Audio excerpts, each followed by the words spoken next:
जय श्री राम। लेकिन माफ़ करना भाई और बहनों, मेरी जय श्री राम त्रेता युग में जन्मे दशरथ पुत्र रामचंद्र जी के लिए नहीं है। मेरी जय श्री राम उस आदि राम के लिए है, उस वास्तविक राम के लिए है जो राम श्री रामचंद्र जी से भी पहले था, जिस राम की पूजा सतयुग में भी होती थी, और जो विष्णु के अवतार श्री रामचंद्र जी जो त्रेता युग में आए थे, जिनको आप श्री रामचंद्र जी कहते हैं। अगर त्रेता युग में जन्मे श्री रामचंद्र ही राम हैं, वास्तव में भगवान हैं, तो श्री रामचंद्र जी के परिवार में, उनके खानदान में, उनके कुल में राम की पूजा क्यों नहीं होती थी? बताइए। रामचंद्र जी के माता पिता किसकी भक्ति करते थे? श्री रामचंद्र जी की या किसी और की? रामचंद्र जी के कुल देवता कौन थे? रामचंद्र जी के दादाजी को तो पता ही नहीं कि राम कौन है, क्योंकि उनके दादाजी के शरीर छोड़ने के बाद में रामचंद्र जी का जन्म हुआ। तो श्री रामचंद्र जी राम तो हैं, भगवान तो हैं, लेकिन ये कंप्लीट भगवान नहीं हैं। इनके ऊपर तो बहुत राम हैं, श्री राम के ऊपर तो बहुत भगवान हैं, जिसकी जानकारी जब आप अपने धर्मशास्त्रों से परिचित हो जाओगे तब आपको देखने को मिलेगी। राम का नाम कोई मुक्ति का नहीं है, राम का नाम कोई बैकुंठ में बैठाने का नहीं है। राम तो श्री रामचंद्र जी के शरीर का नाम था, उनकी पहचान थी राम। जैसे श्री कृष्ण जी आए तो श्री कृष्ण कोई मुक्ति का नाम नहीं है, श्री कृष्ण तो उनके शरीर की पहचान है। जैसे कंस उसके शरीर की पहचान था। राजा दशरथ तो राजा दशरथ केवल उस व्यक्ति की वो पहचान है। इसी प्रकार राम जो शब्द है ये रामचंद्र जी के शरीर का नाम था, उनकी पहचान थी। जबकि आप रामचंद्र जी का इतिहास उठा के देखेंगे, जब आप रामचरितमानस को पढ़ेंगे और थोड़ा बुद्धि विवेक लगाएंगे तो आपको पता चलेगा कि जिस श्री राम का राम राम राम राम नाम जप के आप अपने आप को भक्ति से परिपूर्ण समझ रहे हैं, आप बैकुंठ में जाने की तैयारी कर रहे हैं, वो श्री रामचंद्र जी तो खुद ओम मंत्र का जाप जपा करते थे। सर्वप्रथम तो उन्होंने वशिष्ठ ऋषि को अपना गुरु धारण किया, क्योंकि बिना गुरु के तो चाहे आप भगवान से नाम ले लो सीधे, तो भी कोई काम का नहीं है। भक्ति का विधान है, सबसे पहले अगर आपको भक्ति करनी है तो आपको गुरु बनाना पड़ेगा, बिना गुरु के भक्ति नहीं होती है। तो रामचंद्र जी ने तो खुद ओम मंत्र का जाप किया था, और आप लोग उनके शरीर के नाम के पीछे लग गए। राम राम राम राम राम राम राम राम राम राम करने से भला नहीं होने वाला। श्री रामचंद्र जी ने खुद अपने परिवार का भला नहीं किया, अगर किया है तो बता दीजिएगा। मैं भी हिंदू धर्म से हूँ, मैंने भी सारे शास्त्र पढ़े हैं। श्री रामचंद्र जी तो खुद अपने परिवार का भला नहीं कर पाए। आज हमारे घर में छोटी मोटी कोई तकलीफ हो जाती है और हम लोग जो है फिर उनको याद करते हैं कि हे राम हे भगवान। जब रामचंद्र जी वनवास को जा रहे थे, उनके पीछे से उनके पिता राजा दशरथ उनके वियोग में, उनके मोह में अपने महल की सबसे ऊंची दीवार पे जाके चढ़ के उनको देखने लगे, चौबारे पे, और देखते देखते उनका पैर फिसलने से और वो नीचे गिर गए महल से। वो गर्दन के बल गिरे, उनकी गर्दन टूटी, उनकी अकाल मौत हुई। तो रामचंद्र जी खुद अपने पिताजी को नहीं बचा पाए। बताइए, आपके घर में अगर किसी मेंबर के ऊपर कोई समस्या आ गई, उसको कैसे बचाएंगे? श्री कृष्ण जी को देख लीजिएगा आप, श्री कृष्ण जी अपने खानदान को नहीं बचा पाए।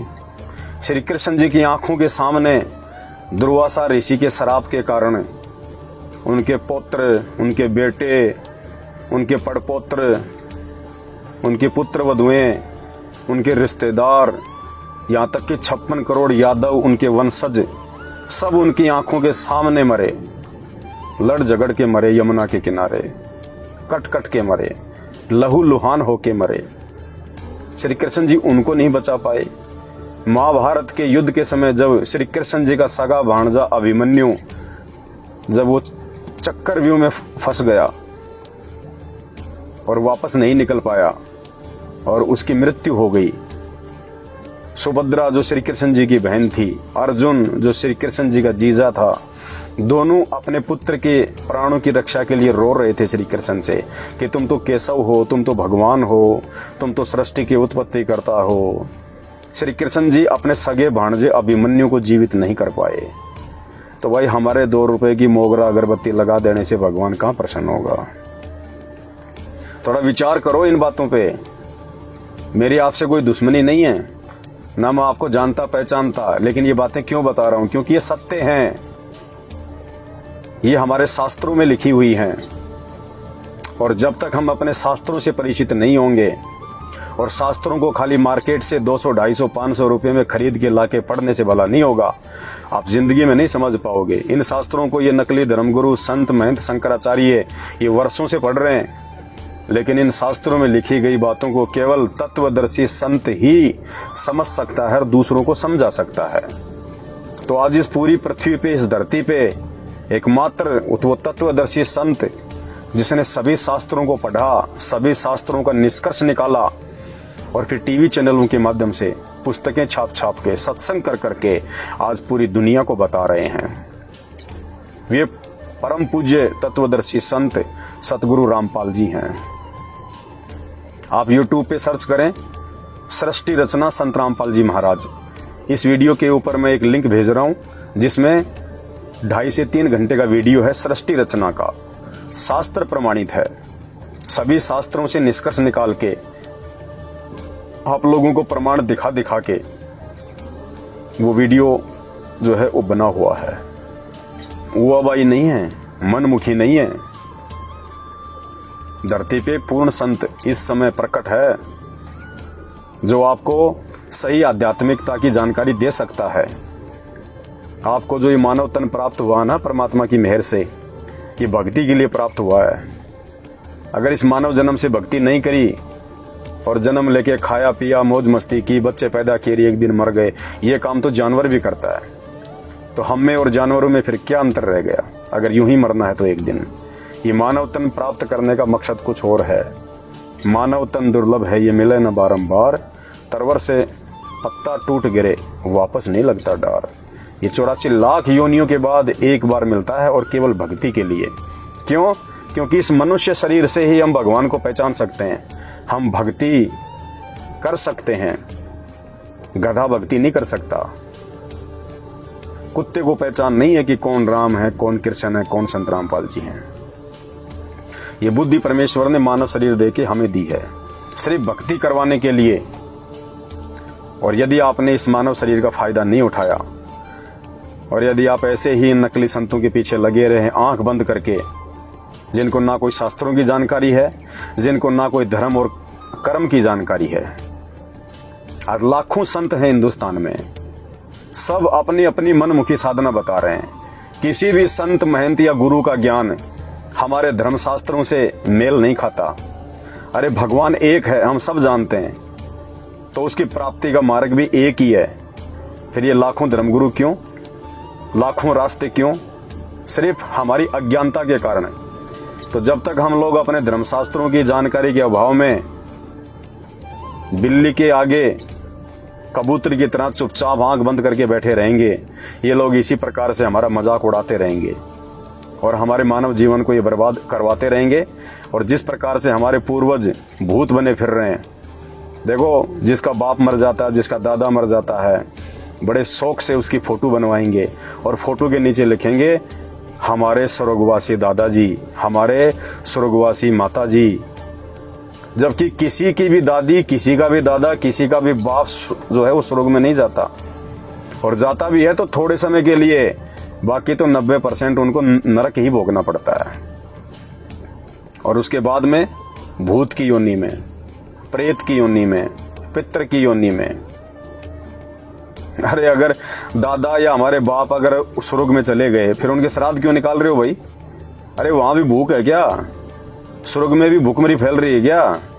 जो छठे महीने यहाँ पे उनके खीर बनाते हो, उनके लिए मालपुए बनाते हो, फिर वो स्वर्ग कहाँ हुआ जहाँ पे भूखमरी है, जहाँ पे अनाज की कमी है, जहाँ आपके दादा परदादा आपके बाप को खाना नहीं मिल रहा, आपने यहाँ से भेजना पड़ रहा है। ये सब पाखंड, ये कर्मकांड है। और ये कर्मकांड इन नकली संतों ने जिनको हम बहुत बड़े जो है वो धर्म के मार्मिक और ज्ञाता समझा करते थे, इन लोगों की अपनी छोटी सोच के चलते ये लोग शास्त्रों के सार को नहीं समझ पाए। इन्होंने संस्कृत तो पढ़ ली, लेकिन वो संस्कृत वास्तव में कह क्या रही है, उसका सार क्या है, भक्ति क्या है, भगवान कौन है, ये जानकारी नहीं दे पाए।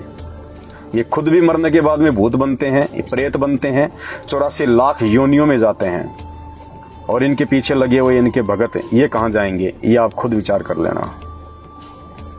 तो कहने का मतलब है, आने वाले समय में दास अपने गुरुदेव भगवान के आशीर्वाद से, उनकी रजा से, आप सभी भाई बहनों को, क्योंकि मुझे आपके मानव जन्म की कीमत का पता है, मुझे गुरुदेव भगवान ने इस मानव शरीर की कीमत बता दी कि बेटा अगर इस मानव शरीर से अगर पूर्ण परमात्मा की पहचान करके और वो सही मंत्र जाप नहीं किया, सही मार्ग से भक्ति नहीं करी, तो 84 लाख योनियों में जाना पड़ेगा। ये विधान है। अरे गीता जी में तो यहां तक लिखा है कि जो तीनों देवता हैं ब्रह्मा विष्णु महेश, इनकी भी पूजा नहीं करनी चाहिए। इनकी भी पूजा करने के लिए गीता जी ने अध्याय नंबर 15 श्लोक नंबर 15, 16 और 17 मना किया है। अध्याय नंबर 7 और श्लोक नंबर 12 इन तीनों गुणों की, रजगुण ब्रह्मा जी, सतगुण विष्णु जी और तमोगुण शिव जी, इन तीनों गुणों की भक्ति करने के लिए जो है वो मना किया गया है। और हम तो भूत भैरव के पीछा ही नहीं छोड़ रहे। तो कौन है वो एक पूर्ण परमात्मा जिसकी भक्ति के लिए मानव शरीर मिला है? और उस पूर्ण परमात्मा की जानकारी भी केवल एक ही संत दे सकता है पूरी पृथ्वी पे। एक समय में एक ही संत होता है केवल परमात्मा की प्राप्ति का मार्ग बताने वाला, और वो एक पूर्ण संत वर्तमान में इस धरती पे संत रामपाल जी भगवान हैं, जिन्होंने सभी धर्मों के धर्म ग्रंथों का सार निकाल के पुस्तकें बना दी और सत्संग कर दिए, और लाखों की संख्या में आज भगत आत्माएं उनके ज्ञान को स्वीकार करके और उनके द्वारा बताई गई साधना करके अद्वितीय लाभ प्राप्त कर रहे हैं। तो आने वाले समय में दास आप सभी भाई बहनों के लिए पूज्य गुरुदेव जी के द्वारा जो धर्मशास्त्रों से सार निकाल के सत्संग किए गए हैं, उन्हीं धर्मशास्त्रों में से आपके लिए वीडियो बनाए जाएंगे। आप सभी भाई बहनों को अपने धर्मशास्त्रों से परिचित करवाया जाएगा कि गीता जी क्या कह रही है और आप लोग क्या कर रहे हैं, आपके गुरुजन आपसे क्या करवा रहे हैं, ये पुराण क्या कह रहे हैं और आप लोगों से क्या करवाया जा रहा है, चारों वेद क्या कह रहे हैं और आप लोग क्या भक्ति कर रहे हो। तो भाई समझो, समय थोड़ा है, धरती के ऊपर पाप इतना ज्यादा बढ़ चुका है, गलत साधना करने के चलते पाप का इतना भार हो चुका है। आने वाला समय विनाशकारी है, तांडव मचेगा तांडव, और उस विनाशकारी समय में आपको ना तो ब्रह्मा विष्णु महेश जी बचा पाएंगे, ना श्री राम और श्री कृष्ण जी बचा पाएंगे, ना 33 करोड़ देवी देवता आपकी कोई सहायता कर पाएंगे। एक छोटा सा ट्रेलर दिखाया परमात्मा ने, ये कोरोना छोटा सा, सबसे पहले उन भगवानों के नाक पे मांस चढ़ाए गए, सबसे पहले उन मंदिर और उन मस्जिदों के ताले लगा दिए गए। अरे मुसीबत के समय तो दुनिया भगवान के पास जाती है, और मुसीबत आते ही भगवान ने खुद अपने ताले लगा लिए। उन पुजारियों ने खुद उन मंदिरों को जो है वो ताले लगा दिए, भगवान के नाक पे मास्क चढ़ा दिए। तो पुजारी खुद साबित कर रहे हैं कि ये कुछ नहीं कर सकती मूर्तियां, इनके पास में कोई पावर नहीं है, ये कोरोना से तुम्हारा कोई बचाव नहीं कर सकती। अन्यथा मुसीबत में तो इंसान भगवान की तरफ दौड़ता है। आपने हिंदी फिल्में तो बहुत देखी होंगी, जब भी किसी के बेटे का एक्सीडेंट हो जाता था, वो माँ दौड़ के माता जी के मंदिर में जाती थी, घंटा बजाती थी, उनकी दीवारों से अपना माथा फोड़ देती थी। तो मुसीबत में तो इंसान भगवान की तरफ दौड़ता है, और जब इंसानों पे मुसीबत आई ये कोरोना वायरस है, तो पुजारियों ने तो मंदिर ही बंद कर दिए, मस्जिदें बंद कर दी गई, चर्च बंद कर दिए गए, उन मूर्तियों के ऊपर मास्क चढ़ा दिए गए, तो आने वाले समय में जब मुसीबतों का दौर शुरू होगा, ये पाप कर्म के चलते, और पाप कर्म पैदा होते हैं शास्त्रों के विपरीत भक्ति साधना करने और करवाने से। तो ये जितने भी नकली संत और महात्मा है ना, इन्होंने धरती पे ये पाप लाद दिया, पाप। और आने वाले समय में ये पाप इनको इतना भारी पड़ेगा जिसकी व्याख्या नहीं की जा सकती, और वो समय भी ज़्यादा दूर नहीं है। तो उस समय से पहले आप मेरे जगत वाले भाई बहन जो अभी संत रामपाल जी भगवान के सत्संगों से अपरिचित हैं, उनके वास्तविक यथार्थ तत्व ज्ञान से अपरिचित हैं, आप सभी भाई बहन उनके सत्संग सुनना शुरू कर दीजिएगा, और उनके सत्संग सुन के और सत्य साधना को जितना जल्दी हो सके स्वीकार कर लीजिएगा। अन्यथा उनके अलावा धरती पे कोई भी ऐसा देव नहीं है जो आने वाले विनाशकारी समय में आपकी रक्षा करे, आपके परिवार की रक्षा करे। तो आगामी समय में दास आपके लिए तरह तरह की वीडियो लेके आएगा कि हमारे जो ये धर्मशास्त्र हैं ये क्या कह रहे हैं, और हम लोगों से जो हम इन धर्मशास्त्रों से अपरिचित हैं, ये हमारे गुरुजन, ये नकली संत महात्मा शंकराचार्य हमसे क्या उल्टी साधना करवा रहे हैं। ये आज तक ये नहीं बता पाए कि भगवान कौन है। आज तक नहीं बता पाया कोई भी गुरुजन कि भगवान कौन है। एक भगवान का नाम नहीं बता पाए। जब भगवान की बात आती है तो कह देते निराकार है, निराकार है भगवान। अरे निराकार है तो उसको देखा किसने फिर? और निराकार है तो फिर हमारे किस काम का? और यदि वो निराकार भी हमारे किसी काम का है तो वो कौन सी साधना से मिलेगा? कौन से वो मंत्र हैं जिससे वो निराकार भगवान भी हमारे को लाभ देगा? कुछ नहीं पता इनको। सबका मानव जीवन बर्बाद किया इन्होंने, और कर रहे हैं, अपना भी कर रहे हैं। खुद भी 84 लाख योनियों के भागी बन रहे हैं, अपने भक्तों को भी वहीं ले जाके ठोकेंगे। तो भाई और बहनों, निष्पक्ष होके आप जी वीडियो देखते रहना, आपको बहुत सारी जानकारी मिलेगी। मुझे पता है कि मेरे इस प्रयास से दुनिया नहीं चेंज होने वाली, सब पता है, लेकिन मेरे इस प्रयास से अगर 5 भाई भी अगर अपने जीवन को चेंज कर लेंगे, अगर थोड़े से व्यक्ति भी अगर इन बातों पर विचार करके और संत रामपाल जी के अमृत वचन सुनना शुरू कर देंगे, तो उनका तो आत्म उद्धार हुआ पड़ा है। और कहते हैं आप मरे जग प्रलय हुई। जब इंसान जब खुद मर जाता है तो उसके लिए तो पूरी दुनिया में ही जो है वो प्रलय हो जाती है, पूरी दुनिया मर जाती है। तो अगर 5 व्यक्ति भी अगर इन बातों पर विचार कर लेंगे और सही साधना को अपना लेंगे, तो 5 व्यक्ति तो अपने जीवन को सफल बनाएंगे ना। उनका तो आत्मा का उद्धार हो गया ना। उनको तो 84 लाख योनियों में गधे कुत्ते सूअर के इस शरीर नहीं प्राप्त करने होंगे। तो वीडियो को देखते रहिएगा, और आपके जो कमेंट्स हैं हमारे लिए बहुत ज़्यादा महत्वपूर्ण हैं। आप कमेंट्स में चाहे गालियां दें, क्योंकि ऐसी ऐसी गालियां देते हैं भाई लोग कि क्या बताएं आपको। लेकिन हम तो साधु संत आदमी हैं, भगत आदमी हैं, हम किसी की बातों का बुरा नहीं मानते हैं। साधुओं को चाहे कोई फल दे और साधु को चाहे कोई डंडा दे, साधु कभी किसी का बुरा नहीं मानता है, उसी को साधु कहते हैं। और ये भक्ति का जो भक्ति हम कर रहे हैं अपने गुरुदेव के द्वारा दी गई, ये उस भक्ति का ये प्रताप है कि हमारे ऊपर इन गालियों का कोई असर नहीं होता है। आपके द्वारा बोले गए इन कुवचनों का हमारे ऊपर कोई असर नहीं होता है। हम आपको नादान समझ के, हम आपको बालक समझ के और छोड़ देते हैं कि अभी भले ये 60 साल का है, भले बहुत बड़ा डॉक्टर है, भले बहुत बड़ा व्यापारी है, लेकिन आध्यात्मिक ज्ञान में 0/0 है। इसलिए उसको नादान की संज्ञा दी जाती है, उसको बालक की संज्ञा दी जाती है। और कहते हैं बालक भूखे और पागल के ऊपर हमेशा इंसान को दया करनी चाहिए। तो आप लोग विचार करो इन सब बातों के ऊपर। ये सब बातें हम आपको क्यों बता रहे हैं? क्योंकि आप हमारे भाई बहन हो, और अपने भाई बहन यदि उल्टी दिशा में जाएंगे और आगे जाके यदि उनके भविष्य में कोई संकट आना होगा, तो वही आदमी चिंतित होगा जो वास्तव में उनको अपना भाई बहन समझता होगा। तो हम आप सबको अपना भाई बहन समझते हैं। हम सब एक पिता की संतान हैं, हम सबका एक पिता है, और हम सबको एक भक्ति करके अपने उस परम पिता परमेश्वर के पास जाना है।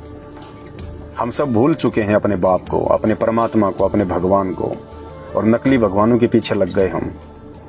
तो जब आप संत रामपाल जी के सत्संग सुनना शुरू करेंगे तो आपको सबसे पहले तो ये पता चलेगा कि एक भगवान कौन है, और जिनको हम भगवान मान के पूज रहे हैं वो कहाँ तक के भगवान हैं, उनकी पावर कहाँ तक की है। वो कहाँ तक लाभ हमारे को जो है वो दे सकते हैं। तो सत्संग सुनिए यूट्यूब पे संत रामपाल जी के, और सृष्टि रचना का वीडियो है, इस वीडियो में भी मैं ऊपर डाल दूंगा लिंक में। बाकी आप यूट्यूब पे सर्च करें सृष्टि रचना संत रामपाल जी महाराज, और देखिएगा, विचार कीजिएगा, समय को बर्बाद मत कीजिए। समय बहुत थोड़ा बचा है, ज़्यादा नहीं है, और वैसे तो समय का कोई भरोसा है ही नहीं, 1 सेकंड बाद में क्या हो जाए। लेकिन फिर भी यदि समय रहते आप समझ जाएंगे तो बहुत कुछ हासिल कर लेंगे। आज्ञा दीजिए, वीडियो को ज़्यादा से ज़्यादा शेयर करें। बंदी छोड़ सतगुरु रामपाल जी भगवान की जय हो।